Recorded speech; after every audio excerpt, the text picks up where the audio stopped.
everyone. Ah, Granny. You're back. So, no good news for me then? You saw right through me. The Traveler collected a lot of spirits, and I checked all of them one by one. None of them matches Leela's description. I figured. It was written all over your face. It's alright. I didn't exactly have high hopes for the needle in a haystack approach anyway. Leela's condition is still stable, but we're not really getting anywhere. Well, luckily, I made some progress on my end. Leela's parents told me that he made a new friend recently, and apparently he's been out of the house for days at a time. On one occasion, they secretly followed him and saw him and his friend tinkering around with something at a camp. Yeah, some guy who goes by the name Kokuchu, dressed in what looked like Inazuman attire. Is this really all I'll need, Mr. Kokuchu? Based on my studies of the ancient texts, hypersensitivity is usually treated with desensitization therapy. So, I figure there's no reason it shouldn't work in reverse. Now, for a poor chap like yourself with no sensitivity to spirits whatsoever, you'll have to completely immerse yourself in spiritually rich substances for this to be effective. I'm electing to name this approach hypersensitization therapy. Is it risky? You're the spirit duffer, not me. I'm sure you're more clued up than I am on the potential consequences of brute force clairvoyance. Ultimately, it's your decision. All right, but I do have one last question. What's in this for you? People like me obviously don't have much clout in this tribe, so it's not like I can offer you much in return. You think I'm looking for a reward? Oh, my good sir, take a look at my face. Isn't the answer written here clear as day? What? What's written there? Just a friendly guy who's happy to help. What? So some random guy from Inazuma just felt like helping Leela cure his spirit deaferness? Hypersensitization therapy, huh? What a novel idea. Could that really work? Not on Leela by the looks of things. It's anything but novel. Our tribe used to offer it as a treatment once upon a time. But it was so fraught with risks and had such an abysmal success rate that it was eventually outlawed. As for this Kokuchu fellow, I'm sure he has his own agenda. He conveniently disappeared right after Leela got into this mess. Leela's parents gave me the address of the camp, so I went and checked it out. There were clear traces of spiritual energy. And also, look what I found. What's this? A broken shard, probably from a weapon or some sort of ceremonial implement. You feel that? It might look old, but it has extremely strong traces of spiritual energy. Leela must have used this as his medium. It would definitely explain how a spirit duffer like him was able to trigger a clairvoyant experience. Wait, there's something else. It feels so familiar. I think this is somehow connected to my ancient name. Connected how? Is it like a shard of an ancient name? No, more like... I think this item might have belonged to a previous bearer of my ancient name. Okay, that's it. Granny's getting itchy clairvoyance fingers. I'm going to try using this shard as a medium. Cool, same as last time? The Traveler can use the Spirit Loom to record what you find on a woven scroll. Nope. Auroron can do the recording this time. Why? It's a safety measure. You have a better understanding of the spirit domain than the Traveler. If this really is a Sanhaj relic, you'll be better placed to deal with the fallout in the event that something goes wrong. Ah, see, Paimon? Told you Granny has a soft spot for the Traveler. Look at her not wanting to put him in danger. Meanwhile, I'm just a grandkid, so I'm expendable.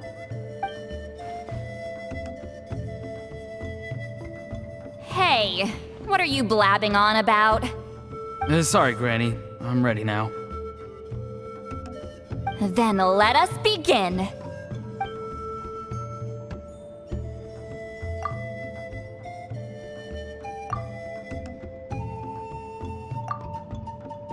Alright, what's on the scroll this time? Looks like a broken bow covered in flames. Hey, don't you think one of the pieces looks just like this shard? You're right! It seems to be from the body of the bow. I saw a bow just like this in one of Granny's scrolls. Yes, it's the weapon Sanhaj used in the Battle of the Mare Javari. I guess that proves it. This shard is a bona fide Sanhaj relic. Good old Sanhaj. The relic's spiritual energy was fluctuating very strongly, but I wasn't in any danger at all. The Traveler probably would have been fine as well. Now that's a true hero, huh? Generations later and the stuff he used to own is helping to treat spirit duffers. I still think there's more to this story, though. Kokochu must have had his own motives beyond just treating Leela's condition. Well, okay, we saw the full bow just now, right? Maybe he wanted to see it too, so he could track down the other pieces. I don't know if he'd have anything to gain by doing that. Even if they're Sanhaj relics, I still doubt he'd have much use for a broken bow. Also, why use a spirit duffer in that case? You're basically setting yourself up for failure. Huh? Layla's body is responding! Let me take a look. I can sense a spirit being drawn to the relic. Looks like Granny's plan is working. Leela's spirit is being drawn to the bait. In that case, let me try again. This time using both Leela's body and the shard as mediums. You can do it, Granny. I'm ready to go too. You got the itch too, huh? Plus, Aurora went last time. It's only fair to take it in turns. Fine by me. We know it's safe now, so you shouldn't have any problems.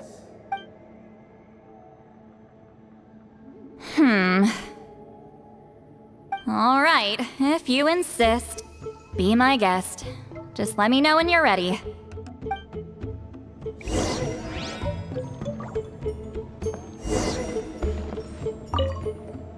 You ready?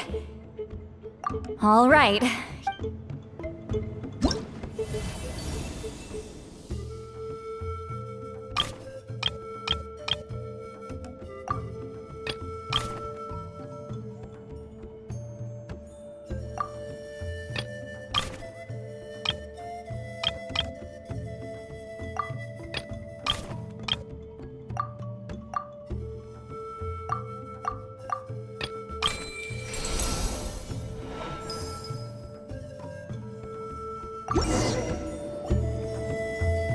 Another image has appeared. This one is a map. A map? Of where? Could it be the Mare Javari? The Mare Javari?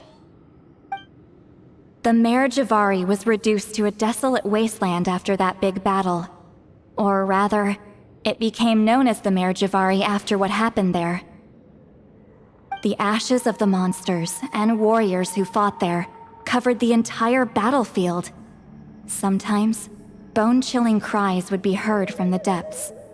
Other times, the whole region would become engulfed in towering flames, drowning out the cries. That place is full of untold dangers and mysteries.